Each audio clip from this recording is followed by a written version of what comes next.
Initiating the mission now.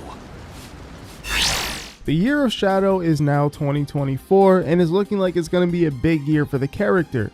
A lot is going to be happening when Shadow, and some stuff has already happened, and of course we have some games to look forward to. But I briefly want to talk about what I expect from the year of Shadow and what I want to see Sega and Sonic Team do for the character. But I'm going to be quite honest, I feel like they last minute came up with the year of Shadow due to him being in the Sonic movie 3. I feel like that's probably the sole reason that Sega's even doing this whole year of Shadow thing at all, is because of that. And that's probably why they also put together Sonic X Shadow Generations, because they wanted to tie in with the movie to get some game sales. But that's just business. That's not necessarily a bad thing, but I just hope that they put effort into this whole year of Shadow thing with the games and all the other media that they're doing. I would say that Shadow at one point was one of my favorite Sonic characters alongside Sonic. Back then as a kid, he was kind of like the cooler version of Sonic. These days, he kind of feels like Sonic's sidekick Vegeta. I don't know about you, but I want to see them continue to reverse that whole thing with Shadow and make it like how it kind of was before and less like Vegeta Shadow. Although I'm not the biggest fan of Sonic Prime, I do commend that show for their Shadow interpretation, as it does feel more close to the original version of Shadow. Shadow in that show doesn't just feel like one of Sonic's many pals or friends or whatever, which is something that I find good. Even Sonic X kept that going with Shadow. He wasn't just one of Sonic's pals. Shadow did what Shadow wanted to do, and he was kind of an independent character, but he was also cool with Sonic. So with all the media coming out of Shadow this year, including the movie, I want to see them keep that trend of keeping what Shadow's original character was actually supposed to be like. I honestly kind of stopped caring about Sonic stories that much, and Frontiers I actually did enjoy and thought was pretty well written. But other than that, I haven't really cared about Sonic stories in a long time, but one thing that should remain constant in Sonic is Sonic's characterization and the character's characterization, so that's why I find that pretty important about Shadow.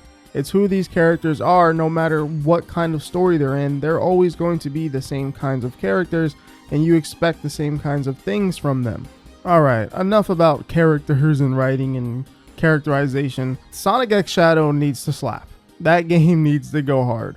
Mostly, the Shadow portion. We already know Sonic Generations is Sonic Generations. You can't really mess that up unless you make the game just not work. Now, me personally, I'm not actually expecting that much from Sonic X Shadow Generations, because it's probably the $20 portion of the whole thing. Sonic X Shadow Generations is a $60 game, so I'm assuming Generations, the remaster, is $40, and then X Shadow Generations is $20. And that makes a lot of sense if that's the way they're doing it. I'm not expecting it to be a long game. I'm probably expecting it to be as long as Sonic Forces, if I'm being honest, or maybe even shorter than that. But I don't really care how short, how long. As long as the game is good, that's what matters, and that's something that I don't think they should mess up, especially around the time the movie drops. It will look kind of bad. Everyone will be so excited for Shadow in the Sonic movie, and then boom, the game sucks. And then people are like, oh well, guess I'll just keep watching the movies. Even though it's very clearly not a big project, but they definitely need to nail that game, even just a little bit, just because of the hype of Shadow. I feel like that is the main centerpiece of the year of Shadow that isn't the movie.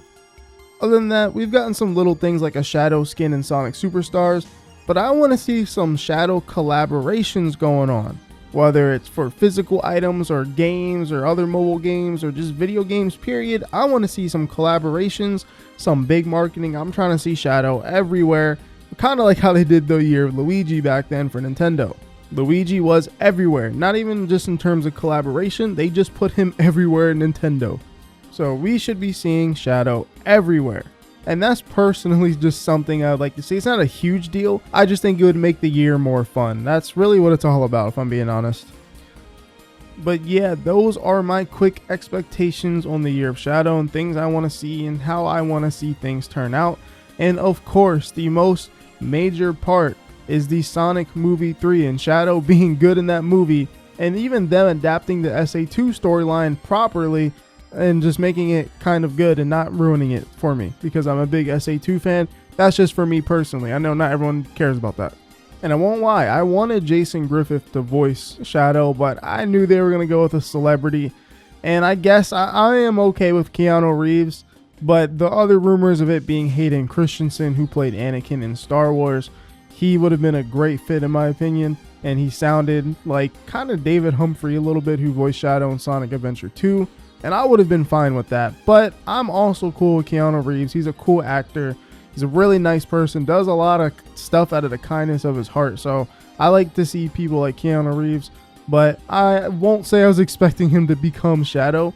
But I'm okay with it. It could have been a way worse pick. And he does have somewhat that voice to me. But we'll have to see how he actually sounds when the movie comes out or the trailer drops. But yeah, those are my thoughts. And I'll see you guys in the next video, and you know what they say.